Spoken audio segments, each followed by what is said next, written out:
보건복지부 국립정신건강센터와 함께합니다. 정신과 의사가 여러분의 고민을 들어드립니다. 시즌3 3학기 8교시입니다. 안녕하세요. JYP 박재영입니다. 써니 이혜선입니다. 아들러 김지웅입니다. 자, 두 아들의 아빠, 아들러. 네, 아들러 같이 훌륭한 정신과 의사가 되고 싶은 김지영 선생님과 함께하고 있습니다. 네. 아들 넷 낳으면 4들러로 바꾸기로. 아들 셋 낳으면 3들러로 바꾸기로. 네. 마음만 받겠습니다. 집에 가서 와이프하고 한번 상의해 보세요. 네. 하나 더 낳을까? 이렇게. 아니, 저는 가능성을 그래서 없앴습니다, 이미. 네, 굉장히 사적인 얘기지만 갑자기 고백을 하시나요? 네. 다시 연결할 수도 있다고 들었는데 그런 마음의 일말의 가능성도 들까봐. 그렇군요. 자, 오늘은 바람이 분다 님의 사연을 들어보겠습니다. 나이 들어 겪는 우울증은 참 무서운 것 같습니다. 저는 올해 60입니다. 여자들이 우울증을 많이 겪는다는 이야기는 들었는데 제 주변에서 우울증을 겪다가 결국 안타까운 선택을 하는 사람들 소식을 듣다 보니 마음이 참 그렇습니다. 최근에는 친하게 지내던 친구가 세상을 떴다는 이야기를 들었습니다.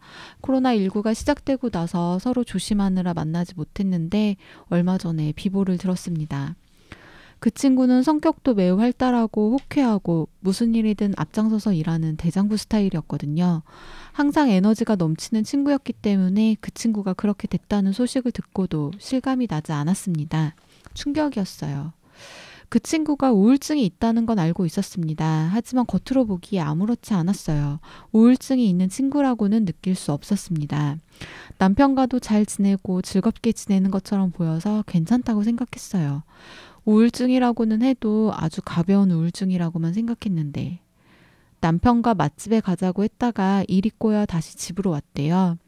친구 남편이 잠깐 슈퍼에 다녀온 사이에 갑자기 그랬더랍니다. 그 짧은 시간에. 그런 소식을 들으니 제 마음이 다 찹찹합니다. 작년에도 같은 아파트에 살던 분이 스스로 뛰어내려 생을 마감했습니다. 아침에 119와 경찰차가 와서 아파트가 시끄러웠죠. 저와도 약간의 친분이 있었는데 그렇게 되기 전에 제게 병원을 문의한 적이 있어요. 그분은 아파트에서 친하게 지낸 사람이 별로 없었던 걸로 알아요. 저와는 살던 지역이 비슷해 한두 마디 트고 지냈던 사이였죠. 돌아가신 분이니 자세히 말할 순 없지만 예전에 이야기를 듣고 제가 정신과와 산부인과를 가보라고 했었거든요. 가보겠다고 했는데 병원 예약도 어렵고 기다리는 게 싫어서 돌아왔다고 하더라고요. 그 이야기를 듣고 몇 달 만에 그분을 봤는데 살이 너무 빠져서 안쓰러울 정도더라고요. 체구는 작아도 통통하니 귀여운 분이었는데 살 좀 찌워야겠다고 말하니 입맛이 없다고 해서 맛집도 소개해줬었는데 말입니다. 우울증이 참 무서운 것 같습니다. 어제까지만 해도 잘 지내는 것 같던 사람이 하루아침에 다른 선택을 하게 되니까요. 주변에 그런 소식을 들을 때마다 저 역시 뭔지 모를 두려움 같은 게 생깁니다.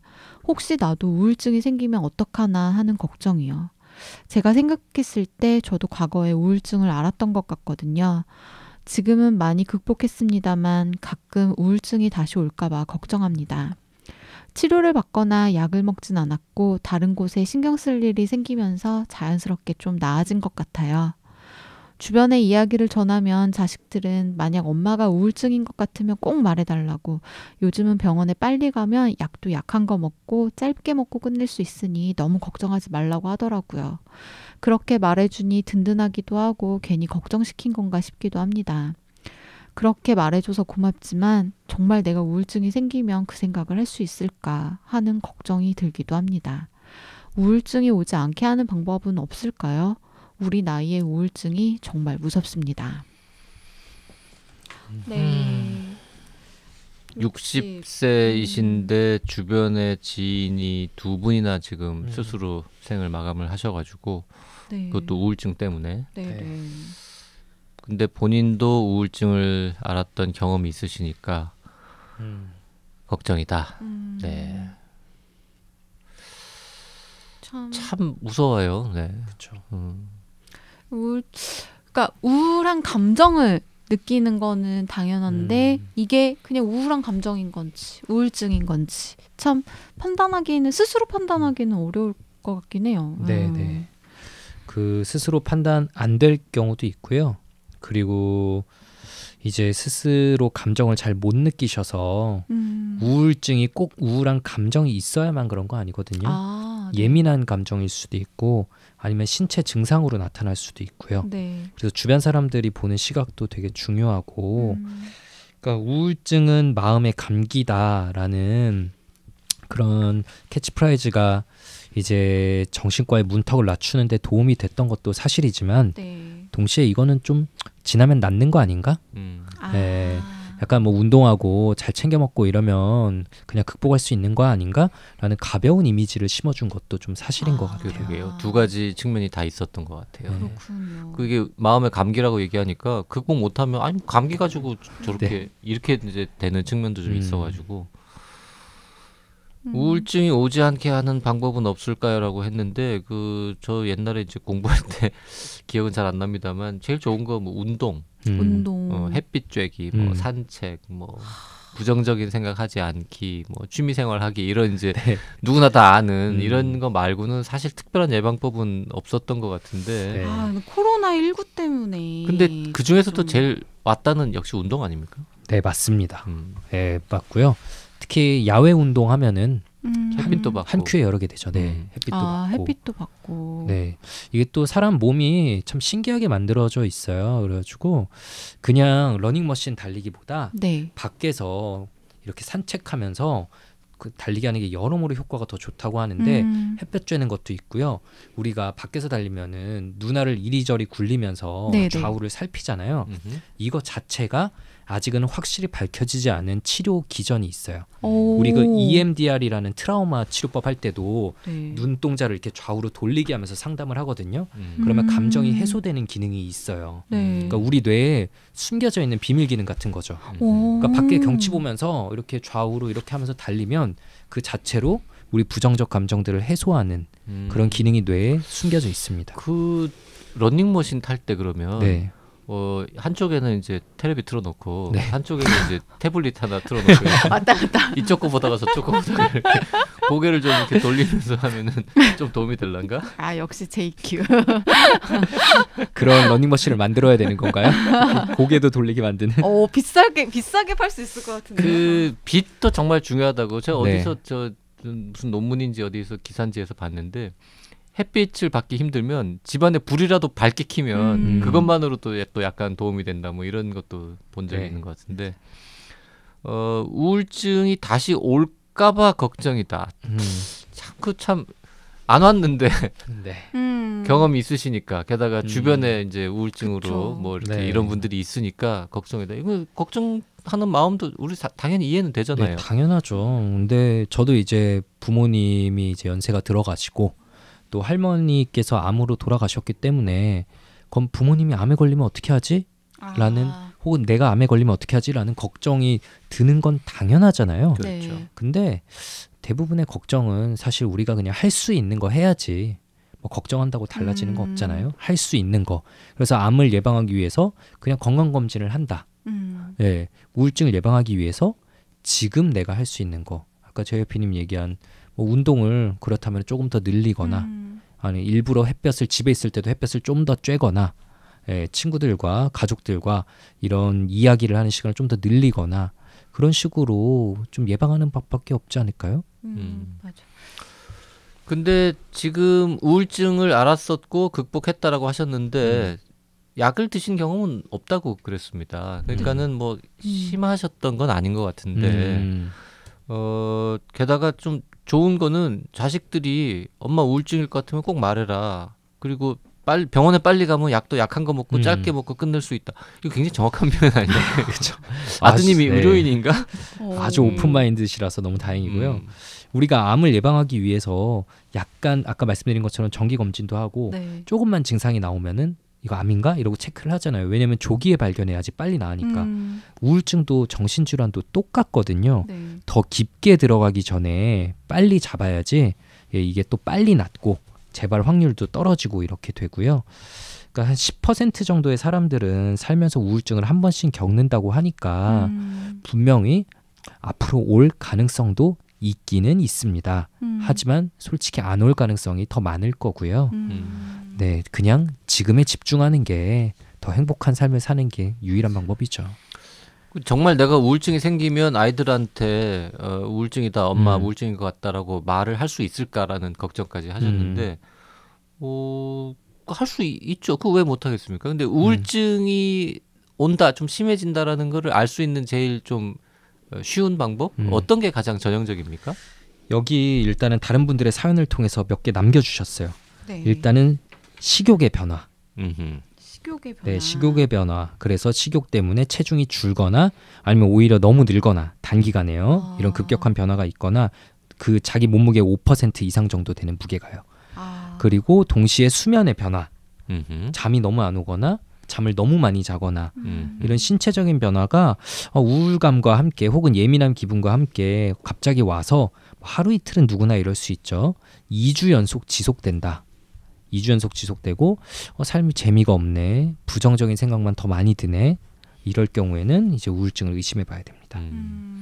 그 뭔가 감정의 기복이라든지 뭐 짜증이 난다든지 뭐 이런 식으로 나타날 수도 있는 거죠. 그렇죠. 그냥 단순한 우울감이 아니라 결국은 우울증이라는 거는 이전 시간 언젠가도 말씀드렸는데 세로토닌이라는 호르몬이 부족해지면서 우리 뇌에 나타나는 변화거든요. 그 세로토닌이라는 총알이 부족하면은 그냥 우울에 맞서 싸우는 것도 잘 안 되고 불안에 맞서 싸우는 것도 잘 안 돼서 부정적인 생각 많이 들고 감정 조절도 잘 안 되고 그러니까 우리가 우리 평소의 모습을 없어지게 만들어요. 그래서 이 친구가 자살한 게 더욱 충격적이다. 성격도 매우 활달하고 호쾌하고 대장부 스타일인데 어떻게 그럴 수 있지? 왜냐하면 성격과 질병은 다른 거거든요. 네, 질병이 생기면 그냥 뇌에 변화가 와서 그런 성격을 발휘하지 못하도록 만드는 거죠. 그렇죠. 활달하고 호쾌하고 대장부 스타일이 아니라 정반대로 되게 좀 조용하고 뭐 좀 이렇게 얌전하고 좀 부끄러움도 잘 많고 이런 분이 그럼 우울증이 더 잘 오느냐? 그런 것도 아닌 거잖아요. 네, 그건 아니죠. 무관하다는 거죠. 성격과는 다 상관이 없다. 네. 그 예를 들어서 이제 9시 뉴스를 보는데 막 정치인들이 나와서 헛소리하고 이러면 사실 그들은 10년 전, 20년 전에도 늘 그렇게 막 싸우고 헛소리 많이 했단 말이죠. 닥짓하고.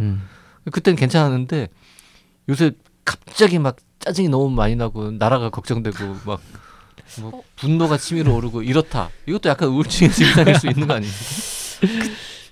많은 이들께서 아마 겪고 계신 그럼 우리나라 국민의 몇 퍼센트가 지금 다 같이 임계점까지 온 게 아닌가 이제 생각도 드는데요. 그러게요. 근데 우울증이라는 거는 어쨌든 우리 뇌가 변화가 삶의 특정 한 부분에만 적용되는 거 아니잖아요. 예를 들어 내가 회사에서만 우울하다. 집에 오면 멀쩡하다. 이러면 보통은 우울증이 아닌 경우가 많죠. 삶의 다양한 영역에서 나의 기능이 떨어지기 시작합니다. 네, 회사에서도 일이 집중이 안 되고 집에서도 가족과의 사이에서 뭔가 감정 조절이 잘 안 되고 하여튼 유난히 그 내가 걱정할 일이 아닌데 나라가 망할 것 같다 이런 것 때문에 걱정이 많아지면 그것도 우울증 의심해봐야 된다고 누가 농담처럼 얘기하던데.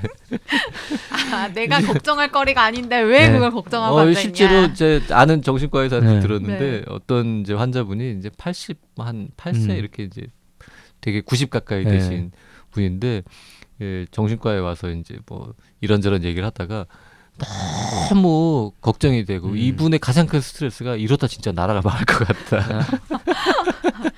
참 애국다. 그래서 그 정신과 의사가 그랬다는 게 아니 어르신 옛날에 6.25도 겪으셨지 않냐. 그때 나라가 망할 거라고 걱정하셨냐. 아니 뭐 그때는 뭐 죽을 걱정을 했을지언정 나라가 망할 거라고는 뭐 걱정 안 했다. 지금 6.25 때보단 낫지 않냐고. 그러네요. 그랬더니 어르신이 그렇네? 내가 걱정할 필요가 없네? 이러고 웃으면서 가셨다고. 명이시다. 네, 우울증의 진단 기준 자체에 불안이 들어있고요. 네, 우울과 불안은 동전의 양면 같은 거라서 뗄래야 뗄 수가 없고 뇌의 세로토닌이 부족해지면 그냥 이상한 생각들, 그러니까. 온갖 걱정들 다 떠오릅니다. 진짜로 나라 걱정이 너무 심해지는 것도 우울증일 수 있다니까요. 그리고 멀쩡하게 막 자식들 잘 살고 있고 온 가족이 다 건강하고 평화롭고 주변에서 막 진짜 아니 네가 걱정이 뭐가 있냐 이러는데 본인도 말은 못하는데 뭔가 불안하고 걱정이 많이 돼. 그것도 이제 증상일 수 있다. 네, 그렇죠. 그 바람이 분다님 닉네임 우리가 붙인 건가요? 네, 아니면? 저희가 붙였어요. 따로 주시지 않아서. 아하. 네. 그 바람이 분다라는 닉네임을 붙여드린 거는 왠지 이렇게 약간 쓸쓸하고 뭐 이런 느낌 때문에 그냥, 네, 뭔가 저희 좀, PD가 붙인 네. 모양인데 바람이 분다님 어쨌든 60세 여자들이 우울증을 많이 겪는다. 60세 정도의 실제로 여자들이 많이 겪나요? 60대 실제로 여성분들이 여성들, 2배 이상 아. 남성분보다 우울증 많이 겪고요. 음. 여성 호르몬의 영향이 좀 있죠. 음. 예, 그래서 폐경 이후에 폐경기에 또 우울해지시는 경우들이 많이 있어서 아마 그런 친구분 그 다른 아파트 주민분께 산부인과 같이 가봐라 말씀드렸던 것도 아마 이분께서 그러게요. 폐경 그런 식으로 증상일 수도 있겠네요. 네, 말씀하신 게 아니었나 싶고요. 60세시면은 폐경은 완경 요즘 용어로 완경은 지났을 것 같긴 한데 그 평생 우울증을 경험해보지 않았지만 60대에 혹은 70대에 뭐 심지어 80대에 생길 수도 있는 거잖아요. 그렇죠. 그냥 뇌가 노화하니까요. 그리고 인생에 언제 극심한 스트레스가 올지 모르는 거잖아요. 그러니까 제가 이분이 우울증이 올지 안 올지 그거는 정답은 아무도 모른다. 아무도 모르고 그냥 너무 뻔한 말일지 모르지만 오면 그때 가서 걱정하시면 됩니다. 맞아. 미리 걱정하지 말자. 내일 일을 지금까지 당겨와서 지금 너무 스트레스 받으시는 것 자체가 정신건강에 안 좋으니까요. 지금 본인 눈앞에 있는 것들에 집중하시면 참 좋을 것 같아요. 자녀분들도 계시고. 네. 그리고 우울증 예방 아까도 말씀드렸지만 거의 최고 수준으로 검증된 게 이제 운동이다. 네. 운동하면 근데 심지어 정신 건강 말고 신체적 건강에도 도움이 되니까 그렇죠. 운동을 뭐 거의 하지 않는 제가 드릴 말씀은 아닌 것 같긴 합니다만 하여튼 운동을 하시면 좋겠다 이런 말씀도 드리면서 네, 오늘 사연 마무리하겠습니다. 정신요구에 사연 보내실 분들은요. 네, 원하는 닉네임, 성별, 나이와 함께 A4 용지 한 장 정도의 분량으로 구체적인 사연 보내주시면 되고요. 사연 보내실 곳은 radio@doc.co.kr입니다. 사연이 채택되신 분들에게는 스타벅스 기프티콘을 선물로 드리고 있으니까요. 많이 참여해주세요.